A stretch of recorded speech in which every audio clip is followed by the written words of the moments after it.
साम्राज्य, सामान्यांचा असामान्य आवाज. नशिबाचे फासे कधी आणि कसे उलटतील याचा नेम नाही असं म्हटलं जातं.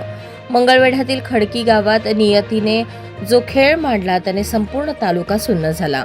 धुणे धुण्यासाठी गेलेल्या आईचा आपल्या 2 काळजाच्या तुकड्यांसह साठवण तलावात बुडून मृत्यू झाला. वैशाली अनिल घोडके वय 35, श्रेया वय 12, सोहम वय 10 या मायलेकरांच्या जाण्याने घोडके कुटुंबाचा आधारच हरपून गेला. संपूर्ण गावावर शोककळा पसरली आहे. मिळालेल्या माहितीनुसार वैशाली घोडके या नेहमीप्रमाणे आपली मुले श्रेया आणि सोहम यांना सोबत घेऊन गावातील साठवण तलावावर धुणे धुण्यासाठी गेल्या होत्या.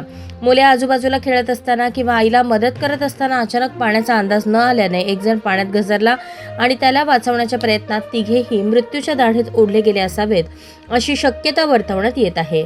क्षणात काय झाले कोणालाच कळले नाही. आईच्या मायेची ऊब आणि मुलांचे निरागस हास्य एका क्षणात तलावाच्या संथ पाण्यात कायमचे विरून गेले.